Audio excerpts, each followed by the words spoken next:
नैनं छिद्रन्ति शस्त्राणि नैनं दहति पावक न चैनं क्लेद्यन्त्यापो न शोषयति मारुत। अर्थात आत्मा को न शस्त्र काट सकते हैं, न आग उसे जला सकती है, न पानी उसे भिगो सकता है और न हवा उसे सुखा सकती है। हरे कृष्णा। आज की कथा में आप सभी भक्तों का हार्दिक स्वागत है। भगवान श्री कृष्ण और श्रीमती राधा रानी की कृपा सदैव आप और आपके समस्त परिवार पर बनी रहे। 26 दिसंबर 2025 आज दिन है शुक्रवार और आज आप सुनेंगे पौष मास की कथा का 22वां अध्याय। तो पौष मास की कथा में अब तक आपने सुना सेतु तीर्थ की महिमा और आज से आप सुनने वाले हैं श्रीमद् भगवद गीता के 18वें अध्याय के महात्म्य। तो आज से लेकर पूर्णिमा तक आप सुनेंगे श्रीमद् भगवद गीता का महात्म्य।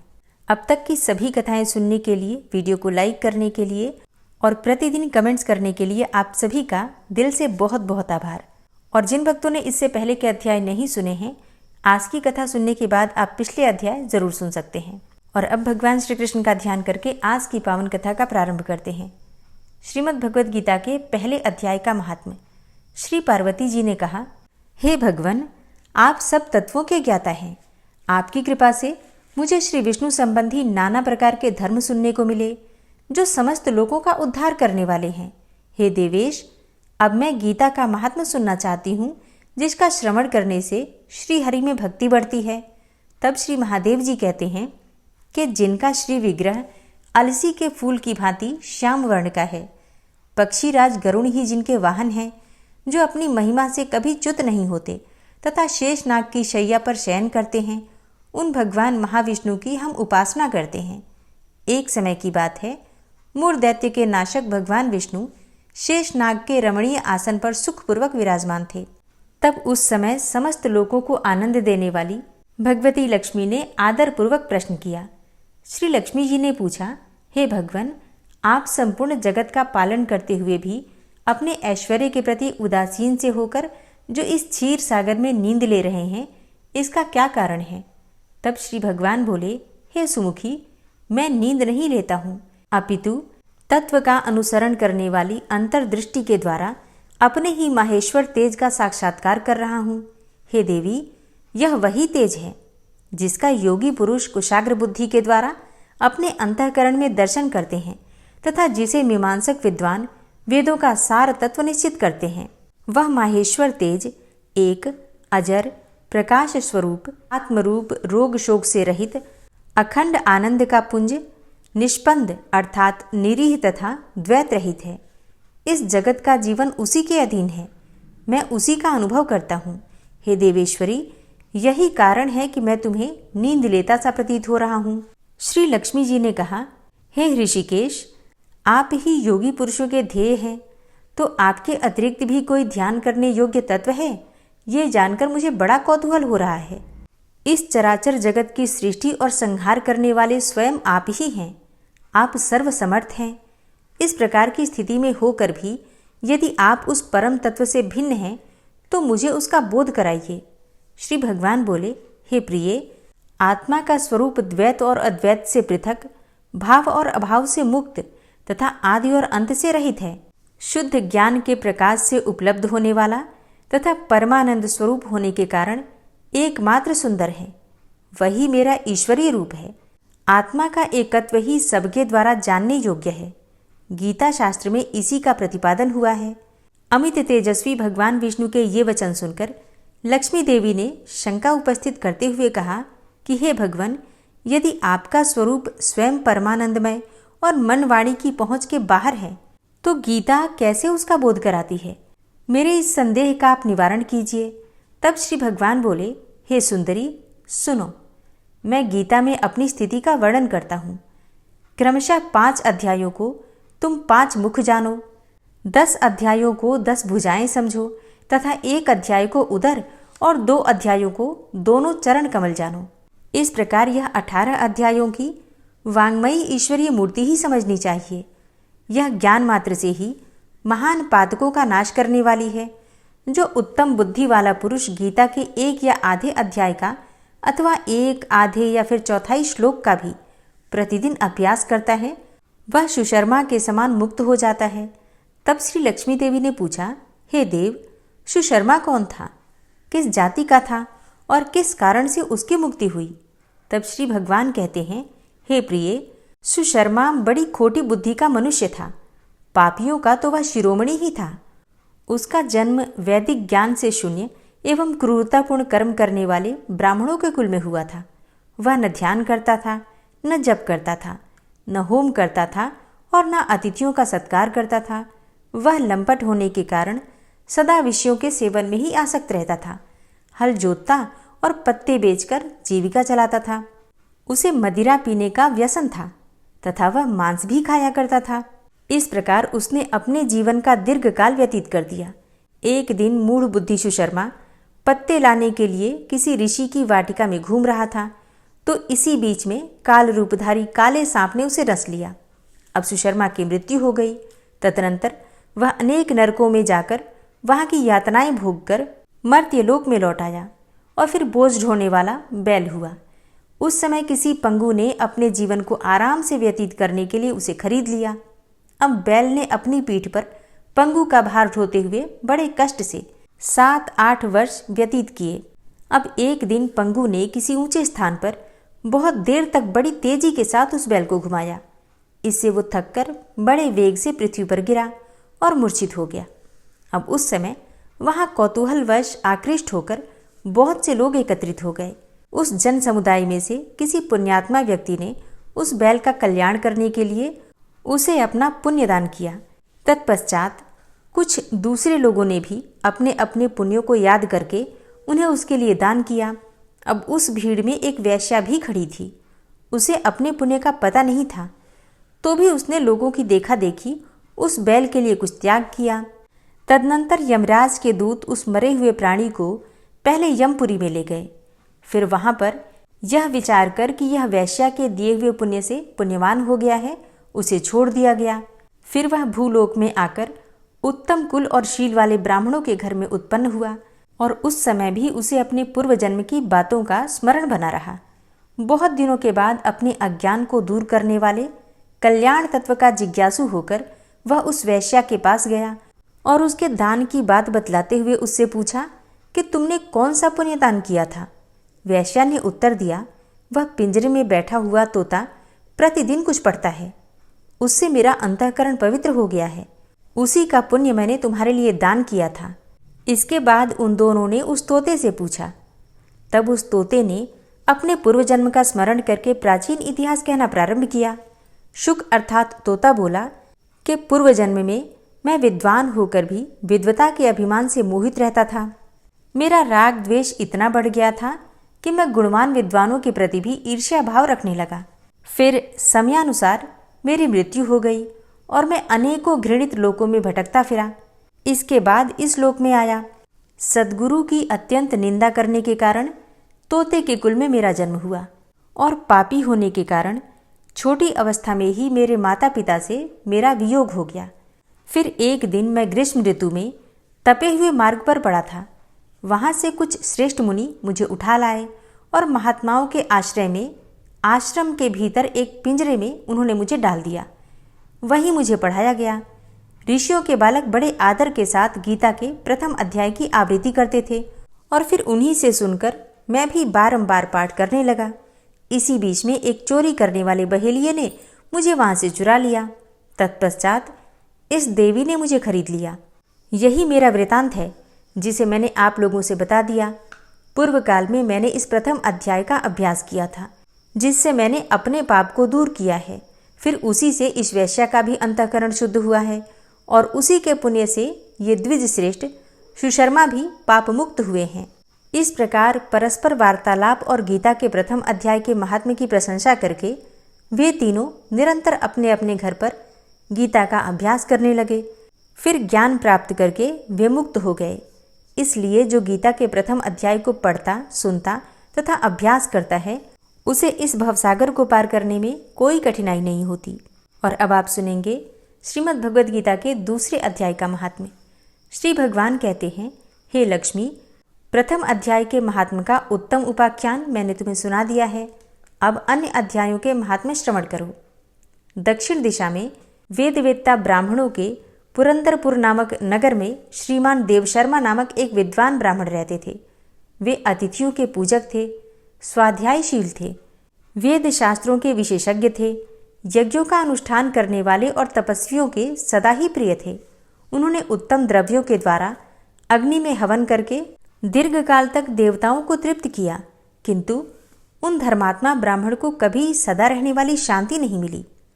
वे परम कल्याणमय तत्व का ज्ञान प्राप्त करने की इच्छा से प्रतिदिन प्रचुर सामग्रियों के द्वारा सत्य संकल्प वाले तपस्वियों की सेवा करने लगे। इस प्रकार शुभ आचरण करते हुए उन्हें बहुत समय बीत गया। तदनंतर एक दिन पृथ्वी पर उनके समक्ष एक त्यागी महात्मा प्रकट हुए। वे पूर्ण अनुभवी, आकांक्षा रहित, नासिका के अग्रभाग पर दृष्टि रखने वाले तथा शांत चित्त थे।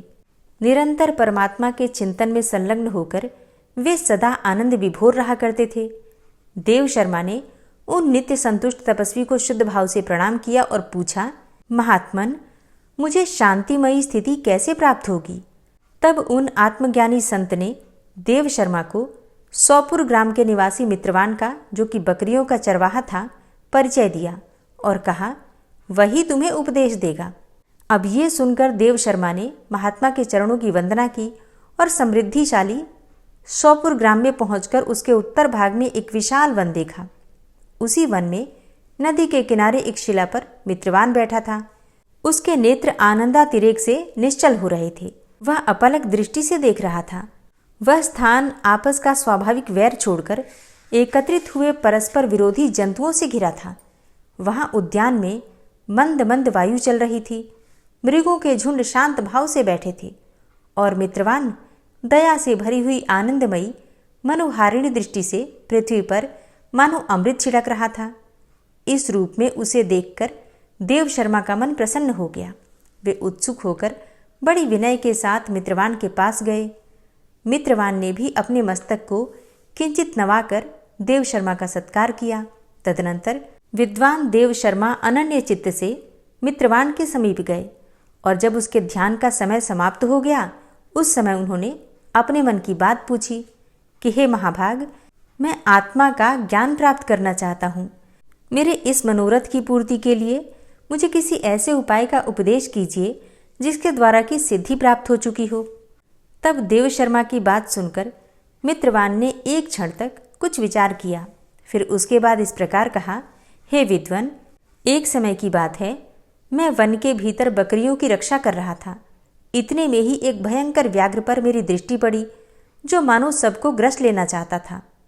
मैं मृत्यु से डरता था, इसलिए व्याघ्र को आते देखकर बकरियों के झुंड को आगे करके मैं वहां से भाग चला। किंतु एक बकरी तुरंत ही सारा भय छोड़कर नदी के किनारे उस बाग के पास बेरोक टोक चली गई। फिर तो व्याघ्र भी द्वेष छोड़कर चुपचाप खड़ा हो गया। उसे इस अवस्था में देखकर बकरी बोली, व्याघ्र, तुम्हें तो अभिष्ट भोजन प्राप्त हुआ है। मेरे शरीर से मांस निकालकर प्रेम पूर्वक खाओ ना। तुम इतनी देर से खड़े क्यों हो? तुम्हारे मन में मुझे खाने का विचार क्यों नहीं हो रहा है? तब व्याघ्र बोला, बकरी, इस स्थान पर आते ही मेरे मन से द्वेष का भाव निकल गया। भूख प्यास भी मिट गई, इसलिए पास आने पर भी अब मैं तुझे खाना नहीं चाहता। तब व्याघ्र के यूं कहने पर बकरी बोली, ना जाने मैं कैसे निर्भय हो गई हूँ। इसमें क्या कारण हो सकता है? यदि तुम जानते हो तो बताओ। अब ये सुनकर व्याघ्र ने कहा, नहीं, मैं भी नहीं जानता। चलो सामने खड़े हुए इन महापुरुष से पूछ लेते हैं। अब ऐसा निश्चय करके वे दोनों वहां से चल दिए और उन दोनों के स्वभाव में यह विचित्र परिवर्तन देखकर मैं बहुत विस्मय में पड़ा था। इतने में ही उन्होंने मुझसे ही आकर प्रश्न किया। वहां वृक्ष की शाखा पर एक वानर राज था। उन दोनों के साथ मैंने भी वानर राज से पूछा, हे विप्रवर। मेरे पूछने पर वानर राज ने आदरपूर्वक कहा, अजापाल, सुनो, इस विषय में मैं तुम्हें प्राचीन वृतांत सुनाता हूँ। यह सामने वन के भीतर जो बहुत बड़ा मंदिर है, उसकी ओर देखो। इसमें ब्रह्मा जी का स्थापित किया हुआ एक शिवलिंग है। पूर्व काल में यहाँ सुकर्मा नामक एक बुद्धिमान महात्मा रहते थे, जो तपस्या में संलग्न होकर इस मंदिर में उपासना करते थे। वे वन में से फूलों का संग्रह करके लाते और नदी के जल से पूजनीय भगवान शंकर को स्नान कराकर उन्हीं से उनकी पूजा किया करते थे। इस प्रकार आराधना का कार्य करते हुए सुकर्मा यहाँ निवास करते थे। अब बहुत समय के बाद उनके समीप किसी अतिथि का आगमन हुआ। सुकर्मा ने भोजन के लिए फल लाकर अतिथि को अर्पण किया और कहा कि हे विद्वान, मैं केवल तत्व ज्ञान की इच्छा से भगवान शंकर की आराधना करता हूँ। आज इस आराधना का फल परिपक्व होकर मुझे मिल गया, क्योंकि इस समय आप जैसे महापुरुष ने मुझ पर अनुग्रह किया है। अब सुकर्मा के ये मधुर वचन सुनकर तपस्या के धनी महात्मा अतिथि को बड़ी प्रसन्नता हुई। उन्होंने एक शिलाखंड पर गीता का दूसरा अध्याय लिख दिया और ब्राह्मण को उसके पाठ एवं अभ्यास के लिए आज्ञा देते हुए कहा कि हे ब्राह्मण, इससे तुम्हारा आत्मज्ञान संबंधी मनोरथ अपने आप सफल हो जाएगा।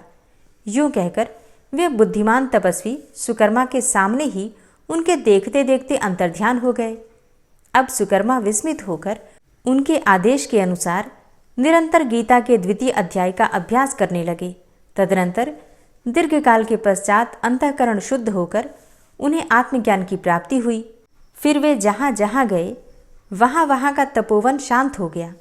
उनमें शीत, उष्ण और राग द्वेष आदि की बाधाएं दूर हो गईं। इतना ही नहीं, उन स्थानों में भूख प्यास का कष्ट भी जाता रहा तथा भय का सर्वथा अभाव हो गया। यह सब द्वितीय अध्याय का जप करने वाले सुकर्मा ब्राह्मण की तपस्या का ही प्रभाव समझो। मित्रवान कहता है कि वानर राज के यो कहने पर मैं प्रसन्नतापूर्वक बकरी और बाघ के साथ उस मंदिर की ओर गया और वहां जाकर शिलाखंड पर लिखे हुए गीता के द्वितीय अध्याय को मैंने देखा और पढ़ा। उसी की आवृत्ति करने से मैंने तपस्या का पार पा लिया है। अतः हे भद्र पुरुष, तुम भी सदा द्वितीय अध्याय की ही आवृत्ति किया करो। ऐसा करने पर मुक्ति तुमसे दूर नहीं रहेगी। श्री भगवान कहते हैं, हे प्रिय, मित्रवान के इस प्रकार आदेश देने पर देव शर्मा ने उसका पूजन किया और उसे प्रणाम करके पुरंदरपुर की राह ली। वहाँ किसी देवालय में पूर्वोक्त आत्मज्ञानी महात्मा को पाकर उन्होंने यह सारा वृतांत निवेदन किया और सबसे पहले उन्हीं से द्वितीय अध्याय को पढ़ा। उनसे उपदेश पाकर शुद्ध अंतःकरण वाले देव शर्मा प्रतिदिन बड़ी श्रद्धा के साथ द्वितीय अध्याय का पाठ करने लगे। तब से उन्होंने अनवद्य अर्थात प्रशंसा के योग्य परम पद को प्राप्त कर लिया। हे लक्ष्मी, यह द्वितीय अध्याय का उपाख्यान कहा गया। हरे कृष्णा। आज की कथा का यहीं पर समापन करती हूँ। उम्मीद करती हूँ ये कथा आपको पसंद आई होगी। और अब आप सुनेंगे श्री नारायण कवच। भगवान श्री हरि गरुड़ जी की पीठ पर अपने चरण कमल रखे हुए हैं। अणिमा आदि 8 सिद्धियां उनकी सेवा कर रही हैं और 8 हाथों में शंख, चक्र, ढाल, तलवार, गदा, बाण, धनुष और पाश अर्थात फंदा धारण किए हुए हैं। वे ही ओंकार स्वरूप प्रभु सब प्रकार से सब ओर से मेरी रक्षा करें। मत्स्य मूर्ति भगवान जल के भीतर जल तंतुओं से और वरुण के पास से मेरी रक्षा करें। माया से ब्रह्मचारी रूप धारण करने वाले वामन भगवान स्थल पर और विश्वरूप श्री त्रिविक्रम भगवान आकाश में मेरी रक्षा करें। जिनके घोर अट्टहास करने पर सब दिशाएं गूंज उठी थी और दैत्य पत्नियों के गर्भ गिर गए थे, वे दैत्ययुत पतियों के शत्रु भगवान नृसिंह किले, जंगल, रणभूमि आदि विकट स्थानों में मेरी रक्षा करें। अपनी दाढ़ों पर पृथ्वी को उठा लेने वाले यज्ञ मूर्ति वाराह भगवान मार्ग में, परशुराम जी पर्वतों के शिखरों पर और लक्ष्मण जी के सहित भरत के बड़े भाई भगवान रामचंद्र प्रवास के समय मेरी रक्षा करें। भगवान नारायण मारण, मोहन आदि भयंकर अभिचारों और सब प्रकार के प्रमादों से मेरी रक्षा करें। ऋषि श्रेष्ठ नर गर्व से, योगेश्वर भगवान दत्तात्रेय योग के विघ्नों से और त्रिगुणाधिपति भगवान कपिल कर्म बंधन से मेरी रक्षा करें। परम ऋषि सनत कुमार कामदेव से, हयग्रीव भगवान मार्ग में चलते समय देव मूर्तियों को नमस्कार आदि न करने के अपराध से और देवर्षि नारद सेवा अपराधों से और भगवान कच्छप सब प्रकार के नरकों से मेरी रक्षा करें। भगवान धन्वंतरी कुपथ्य से, जितेंद्र भगवान ऋषभ देव सुख दुख आदि भयदायक द्वंद्वों से, यज्ञ भगवान लोकापवाद से और बलराम जी मनुष्यकृत कष्टों से और श्री शेष जी क्रोधवश नामक सर्पों के गणों से मेरी रक्षा करें। भगवान श्री कृष्ण द्वैपायन व्यास जी अज्ञान से तथा बुद्धदेव पाखंडियों से और प्रमाद से मेरी रक्षा करें। धर्म रक्षा करने वाले महान अवतार धारण करने वाले भगवान कल्कि पाप बहुल कलिकाल के दोषों से मेरी रक्षा करें। प्रातःकाल भगवान केशव अपनी गदा लेकर, कुछ दिन चढ़ जाने पर भगवान गोविंद अपनी बांसुरी लेकर, और दोपहर के पहले भगवान नारायण अपनी तीक्ष्ण शक्ति लेकर, और दोपहर को भगवान विष्णु चक्रराज सुदर्शन लेकर मेरी रक्षा करें। तीसरे पहर में भगवान मधुसूदन अपना प्रचंड धनुष लेकर मेरी रक्षा करें, और सायंकाल में ब्रह्मा आदि त्रिमूर्तिधारी माधव, सूर्यास्त के बाद ऋषिकेश, अर्धरात्रि के पूर्व तथा अर्धरात्रि के समय अकेले भगवान पद्मनाभ मेरी रक्षा करें। रात्रि के पिछले प्रहर में श्रीवत्स लांछन श्रीहरि, उषा काल में खड्गधारी भगवान जनार्दन, और सूर्योदय से पूर्व श्री दामोदर, और संपूर्ण संध्याओं में काल मूर्ति भगवान विश्वेश्वर मेरी रक्षा करें। हे सुदर्शन, आपका आकार चक्र रथ के पहिए की तरह है। आपके किनारे का भाग प्रलयकालीन अग्नि के समान अत्यंत तीव्र है। आप भगवान की प्रेरणा से सबोर घूमते रहते हैं। जैसे आग वायु की सहायता से सूखे घास फूस जला डालती है, वैसे ही आप हमारी शत्रु सेना को शीघ्र से जला दीजिए। हे कौमुद की गदा, आपसे छूटने वाली चिंगारियों का स्पर्श वज्र के समान असह्य है। आप भगवान अजित की प्रिया हैं और मैं उनका सेवक हूँ। इसलिए आप कुष्मांड, विनायक, यक्ष, राक्षस, भूत और प्रेत आदि ग्रहों को अभी कुचल डालिए तथा मेरे शत्रुओं को चूर चूर कर दीजिए। हे शंखश्रेष्ठ, आप भगवान श्री कृष्ण के फूंकने से भयंकर शब्द करके मेरे शत्रुओं का दिल दहला दीजिए एवं यातुधान, प्रमथ, प्रेत, मातृका, पिशाच तथा ब्रह्म राक्षस आदि भयावने प्राणियों को यहाँ से तुरंत भगा दीजिए। भगवान की श्रेष्ठ तलवार, आपकी धार बहुत तीक्ष्ण है। आप भगवान की प्रेरणा से मेरे शत्रुओं को छिन्न भिन्न कर दीजिए। भगवान की प्यारी ढाल, आप में सैकड़ों चंद्राकार मंडल है। आप पाप दृष्टि, पापात्मा शत्रुओं की आंखें बंद कर दीजिए और उन्हें सदा के लिए अंधा बना दीजिए। सूर्य आदि ग्रह, धूमकेतु, पुच्छल तारे आदि केतु, दुष्ट मनुष्य, सर्प आदि रेंगने वाले जंतु, दाढ़ों वाले हिंसक पशु, भूत प्रेत आदि तथा पापी प्राणियों से हमें जो भय हो और जो हमारे मंगल के विरोधी हो, वे सभी भगवान के नाम, रूप तथा आयुधों का कीर्तन करने से तत्काल नष्ट हो जाएं। बृहद, रथंतर आदि सामवेदीय स्तोत्रों से जिनकी स्तुति की जाती है, वे वेद मूर्ति भगवान गरुड़ और विश्वक्सेन जी अपने नामोच्चारण के प्रभाव से हमें सब प्रकार की विपत्तियों से बचाएं। श्रीहरि के नाम, रूप, वाहन, आयुध तथा श्रेष्ठ पार्षद हमारी बुद्धि, इंद्रिय, मन और प्राणों को सब प्रकार की आपत्तियों से बचाएं। जितना भी कार्य अथवा कारण रूप जगत है, वह वास्तव में भगवान ही है।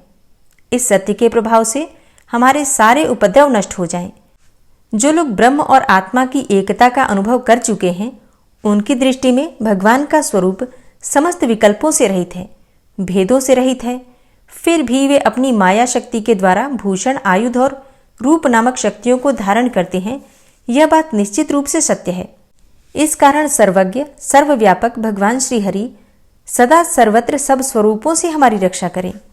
जो अपने भयंकर अट्टहास से सब लोगों के भय को भगा देते हैं और अपने तेज से सबका तेज ग्रस लेते हैं, वे भगवान नृसिंह दिशा विदिशा में नीचे ऊपर बाहर भीतर सब ओर से हमारी रक्षा करें। हे देवराज इंद्र, मैंने तुम्हें यह नारायण कवच सुना दिया है। इस कवच से तुम अपने को सुरक्षित कर लो, बस फिर तुम अनायास ही सब दैत्य युद्धपतियों को जीत कर लोगे। इस नारायण कवच को धारण करने वाला पुरुष जिसको भी अपने नेत्रों से देख लेता है अथवा पैर से छू देता है, तत्काल समस्त भयों से वो मुक्त हो जाता है। जो इस वैष्णवी विद्या को धारण कर लेता है, उसे राजा, डाकू, प्रेत, पिशाच आदि और बाघ आदि हिंसक जीवों से कभी किसी प्रकार का भय नहीं होता। हे देवराज, प्राचीन काल की बात है, एक कौशिक गोत्री ब्राह्मण ने इस विद्या को धारण करके योग धारणा से अपना शरीर मरुभूमि में त्याग दिया। अब जहां उस ब्राह्मण का शरीर पड़ा था, उसके ऊपर से एक दिन गंधर्वराज चित्ररथ अपनी स्त्रियों के साथ विमान पर बैठकर निकले। वहां आते ही वे नीचे की ओर सिर किए विमान सहित आकाश से पृथ्वी पर गिर पड़े। इस घटना से उनके आश्चर्य की सीमा न रही जब उन्हें बालखिल्य मुनियों ने बतलाया कि यह नारायण कवच धारण करने का प्रभाव है। तब उन्होंने उस ब्राह्मण देव की हड्डियों को ले जाकर पूर्ववाहिनी सरस्वती नदी में प्रवाहित कर दिया और फिर स्नान करके वे अपने लोक को चले गए। श्री सुखदेव जी कहते हैं, हे परीक्षित, जो पुरुष इस नारायण कवच को समय पर सुनता है और जो आदर पूर्वक इसे धारण करता है, उसके सामने सभी प्राणी आदर से झुक जाते हैं और वह सब प्रकार के भयों से मुक्त हो जाता है। हे परीक्षित, शतक्रतु इंद्र ने आचार्य विश्वरूप जी से यह वैष्णवी विद्या प्राप्त करके रणभूमि में असुरों को जीत लिया और वे त्रैलोक्य लक्ष्मी का उपभोग करने लगे। श्री नारायण कवच संपूर्ण हुआ और अब आप सुनेंगे श्री विष्णु सहस्त्रनाम स्तोत्र। ओम विश्वं विष्णुर्वषट्कारो भूतभव्य भवत्प्रभु भूतकृत भूतभृत भावो भूतात्मा भूतवाहन भूतात्मा परमात्मा च मुक्तानां परमागति अव्ययः पुरुषः साक्षी क्षेत्रज्ञो अक्षर एव च योगो योगविदां नेता प्रधान पुरुषेश्वरः नारसिंह वपुः श्रीमान् केशवः पुरुषोत्तमः सर्वः शर्वः शिवस्थाणुर्भूतादिर्निधिर्व्ययः संभवो भावनो भर्ता प्रभवः प्रभुरीश्वरः स्वयंभू शंभुरादित्यः पुष्कराक्षो महास्वनः अनादिनिधनो धाता विधाता धातुरुत्तमः अप्रमेयो ऋषिकेश पद्मनाभो अमरप्रभु विश्वकर्मा मनुस्त्वष्टा स्थविष्ठः स्थविरो ध्रुवः अग्राह्यः शाश्वतः कृष्णो लोहिताक्षः प्रतर्दनः प्रभूतस्त्रिककुब्धाम पवित्रं मङ्गलं परम् ईशानः प्राणदः प्राणो ज्येष्ठः श्रेष्ठः प्रजापति हिरण्यगर्भो भूगर्भो माधवो मधुसूदनः ईश्वरो विक्रमी धन्वी मेधावी विक्रमः क्रमः अनुत्तमो दुराधर्षः कृतज्ञः कृतिरात्मवान् सुरेशः शरणं शर्म विश्वरेताः प्रजाभवः अह संवत्सरो व्याल प्रत्ययः सर्वदर्शनः अजः सर्वेश्वरः सिद्धः सिद्धे सर्वादिर्च्युतः वृषाकपिर्मेयात्मा सर्वयोगविनिश्रितः वसुर्वसुमनः सत्यः समात्मा संमितः समः अमोघः पुण्डरीकाक्षो वृषकर्मा वृषाकृतिः रुद्रो बहुशिरा बभ्रुर्विश्वयोनिः शुचिश्रवः अमृतः शाश्वतस्थाणुर्वरारोहो महातपः सर्वगः सर्वविद्भानुर्विश्वक्सेनो जनार्दनः वेदो वेदविद्व्यङ्गो वेदाङ्गो वेदवित्कविः लोकाध्यक्षः सुराध्यक्षो धर्माध्यक्षः कृताकृतः चतुरात्मा चतुर्व्यूहश्चतुर्द्रष्टश्चतुर्भुजः भ्राजिष्णुर्भोजनं भोक्ता सहिष्णुर्जगदाति च अनघो विजयो जेता विश्वयोनिः पुनर्वसु उपेन्द्रो वामनः प्रांशुर्मोघः शुचिरुर्जितः अतीन्द्रः संग्रहः सर्गो धृतात्मा नियमो यमः वेद्यो वैद्यः सदा योगी वीरः माधवो मधु अतीन्द्रियो महामायो महोत्साहो महाबलः महाबुद्धिर्महावीर्यो महाशक्तिर्महाद्युतिः अनिर्देश्य वपुः श्रीमान् मेयात्मा महाधृतिर् महिश्वासो महीभर्ता श्रीनिवासः सतां गति अनिरुद्ध सुरानन्दो गोविन्दो गोविन्दाम्पति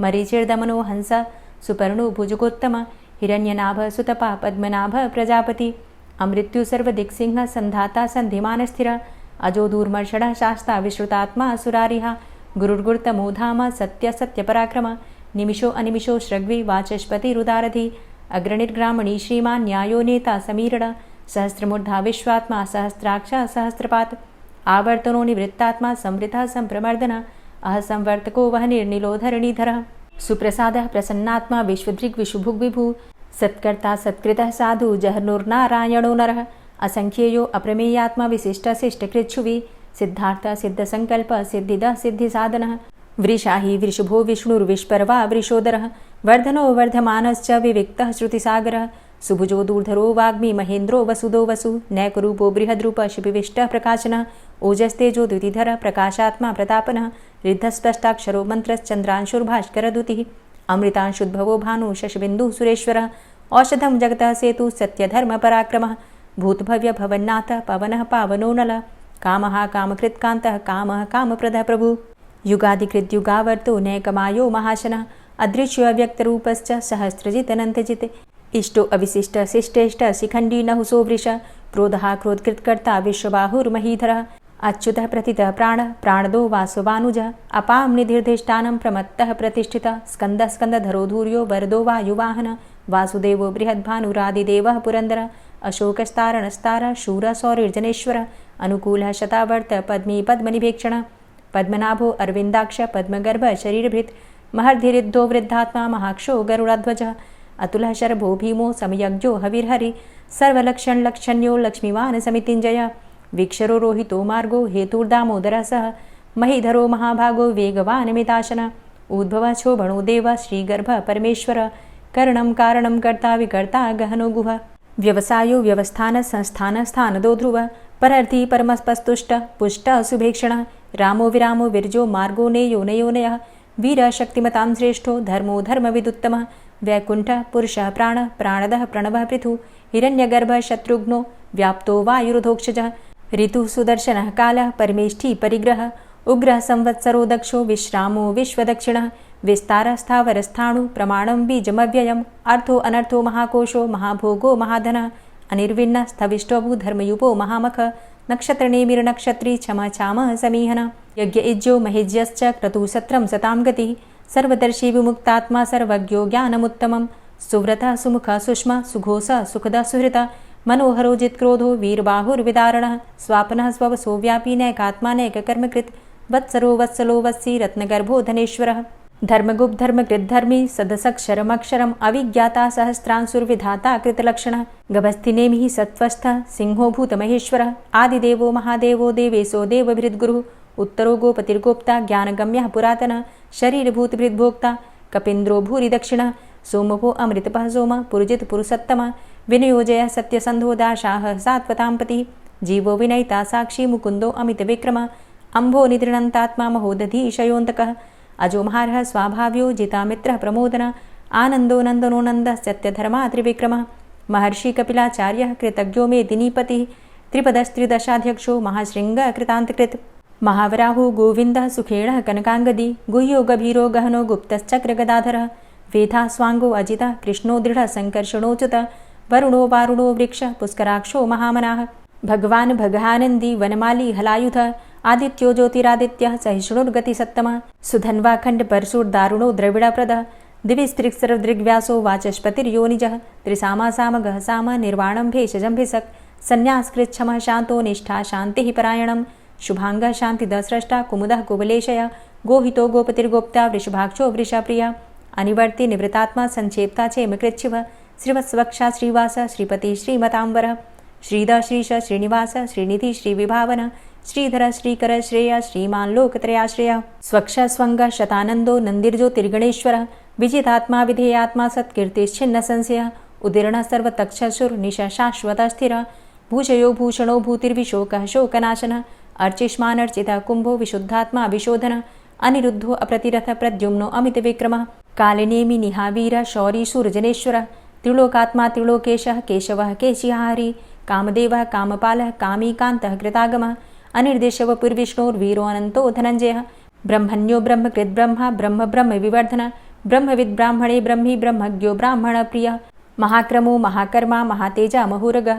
महाक्रतुर्महायज्वा महायज्ञो महाहवि स्तव्यः स्तव प्रियः स्तोत्रं स्तुतिस्तोतारणप्रियः पूर्णः पुरैता पुण्यः पुण्यकीर्तिर्नामयः मनोजवस्तीर्थकरो वसुरेता वसुप्रदः वसुप्रदो वासुदेव वसुर्वसुमनाहवि सद्गतिः सत्कीर्तिः सत्ता सद्भूतिः सत्परायणः शूरसेनो यदुश्रेष्ठः सन्निवासः सुयामुनः भूतावासो वासुदेवः सर्वासु निलयोऽनलः दर्पः दर्पदो दृप्तो दूर्धरोथा पराजितः विश्वमूर्तिर्महामूर्तिर्दीप्तमूर्तिर्मूर्तिमान् अनेकमूर्तिरव्यक्तः शतमूर्तिः शताननः एको नैकः सवकः किं यत्तत्पदमनुत्तमं लोकबन्धुर्लोकनाथो माधवो भक्तवत्सलः सुवर्णवर्णो हेमाङ्गो वराङ्गश्चन्दनाङ्गदी वीरः विषमः शून्यो घृताशीरचलश्चलः अमानीमानदोमान्यो लोकस्वामी त्रिलोकधृक् सुमेधा मेधजो धन्यः सत्यमेधाधराधरः तेजोवृषः द्वितिधरः सर्वशस्त्रभृताम्बरः प्रग्रहो निग्रहो व्यग्रो नैकशृङ्गो गदाग्रजः चतुर्मूर्तिश्चतुर्बाहुश्चतुर्व्यूहश्चतुर्गति चतुरात्मा चतुर्भावश्चतुर्वेदविदेकपात् समावर्तो अन्वृतात्मा दुर्जयो दुरतिक्रमः दुर्लभो दुर्गमो दुर्गो दुरावासो दुरारिहा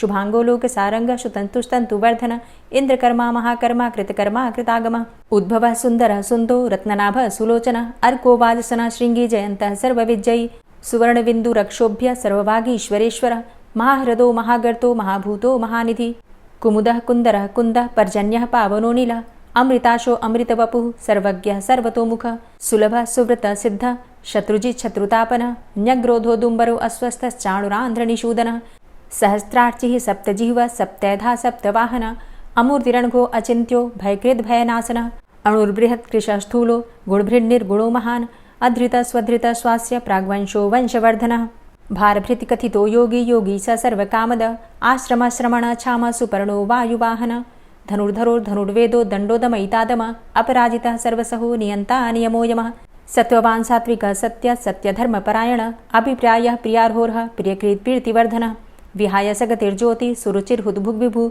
रविर्विलोचनः सूर्य सविता रविलोचनः अनंतो हुद्भुग्भोक्ता सुखदो नैकजोग्रज अनिर्विण्ण सदामर्षि लोकाधिष्ठानमद्भुतः सनात सनातन्तमः कपिलः कपिरप्यय स्वस्तिदा स्वस्तिकृत् स्वस्ति स्वस्तिभुक् स्वस्ति दक्षिणः रौद्रः कुण्डली चक्रे विक्रमयुर्जितशासनः शब्दातिगा शब्दशः शिशिरः शर्वरीकर अक्रूरः पेशलो दक्षो दक्षिणः क्षमिणाम्बर विद्वतमो वितभय पुण्यश्रवणकीर्तन उत्तारणो दुष्कृतिः पुण्यो दुःस्वप्ननाशन वीरहारक्षण संतो जीवनः पर्यवस्थितः अनन्तरूपो अनन्तसृर्जितमन्युर्भयापः चतुरश्रो गभीरात्मा विदिशो व्यादिशो दिश अनादिर्भूर्भुवो लक्ष्मीः सुवीरो रुचिराङ्गद जननो जन्मादिर्भीमो भीमपराक्रम आधारनीलयो धाता पुष्पहासः प्रजागर ऊर्ध्वगः सत्पथाचारः प्राणदः प्रणमापण प्रमाणं प्राणनीलयः प्राणभृत् प्राणजीवनः तत्त्वं तत्त्वविदेकात्मा जन्म मृत्यु जरातिग पूर्वस्वस्तरुस्तार सविता प्रपितामह यज्ञो यज्ञपतिर्यज्वा यज्ञांगो यज्ञवाहन यज्ञभृद्यज्ञ यज्ञभुग्यज्ञसाधन यज्ञान्तिकृद्यज्ञ गुह्यमन्यमन्नादेव च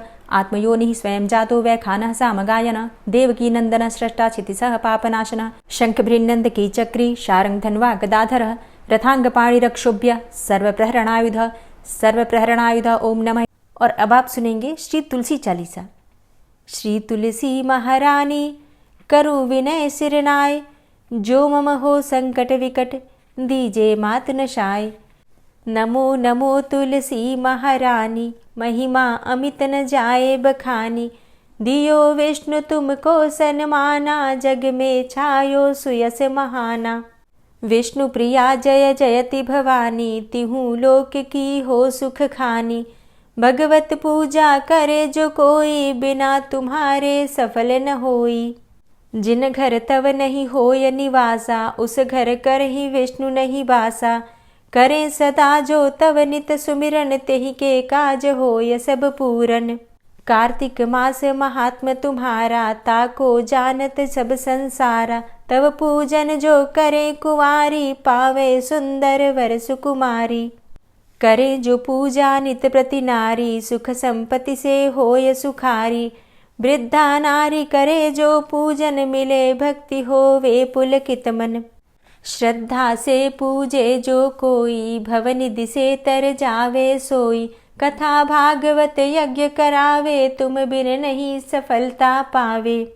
छायो तब प्रताप जग भारी, ध्यावत तुम्हि सकल चित धारी। तुम्ही मात यंत्रन तंत्रन में, सकल काज सिद्धि होवे क्षण में।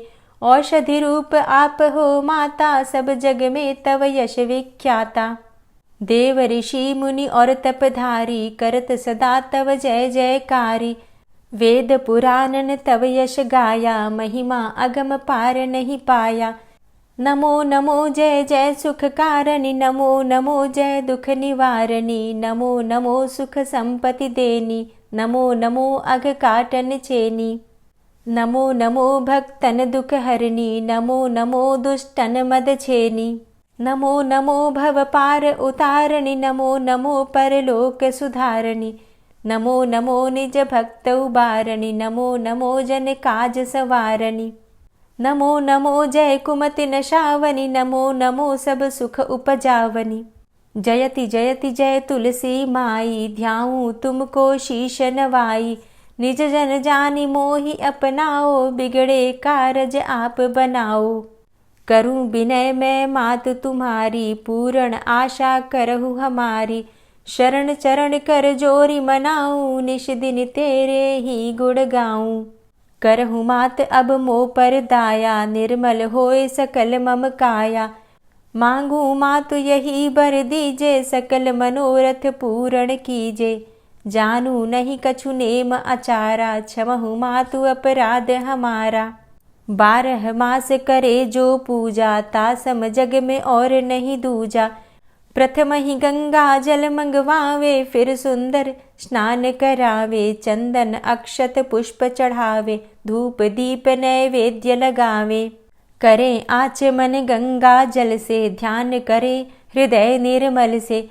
पाठ करे फिर चालीसा की, स्तुति करे मात तुलसा की। यह विधि पूजा करे हमेशा, ताके तन नहीं रहे कलेशा। करे मास कार्तिक का साधन, सोवे नित पवित्र हुई जाहि। है यह कथा महासुखदाई, पढ़े सुने सो भव तर जाई। यह श्री तुलसी चालीसा, पाठ करे जो कोय, गोविंद सो फल पावही, जो मन इच्छा होय। तुलसी चालीसा संपूर्ण। और अब आप सुनेंगे तुलसी महारानी की आरती। तुलसी महारानी नमो नमो, हरि की पटरानी नमो नमो। तुलसी महारानी नमो नमो, हरि की पटरानी नमो नमो। धन्य तुलसी पूर्ण तप कीनो, धन्य तुलसी पूर्ण तप कीनो।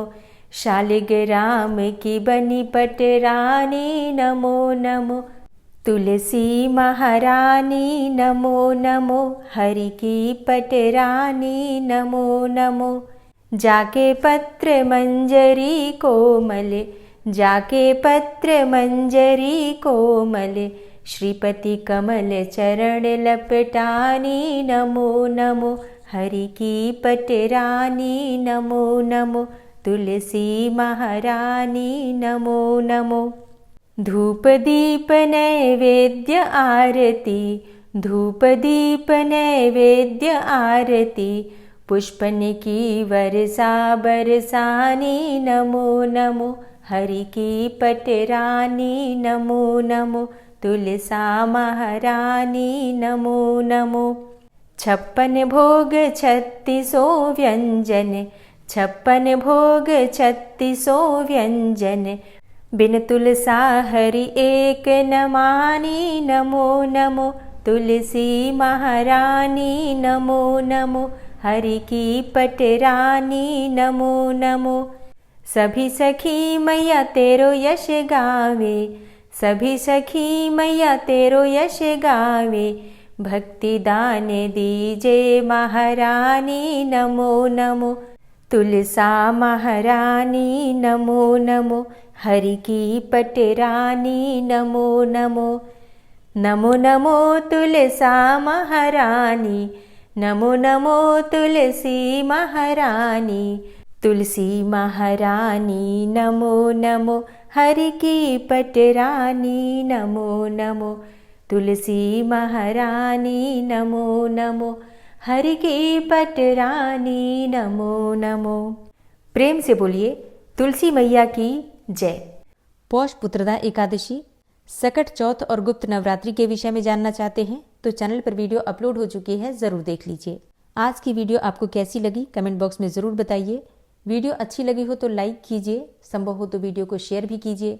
और चैनल पर पहली बार आए हैं, अगर अभी तक आपने चैनल को सब्सक्राइब नहीं किया है तो आज की वीडियो अगर आपको अच्छी लगे तो चैनल को सब्सक्राइब कर लीजिए, बेल आइकन को ज़रूर प्रेस कर लीजिए ताकि सभी वीडियोज़ की नोटिफिकेशन आपको सही समय पर प्राप्त हो। मिलती हूँ मैं आपसे अगली वीडियो में, तब तक के लिए जय श्री राधे।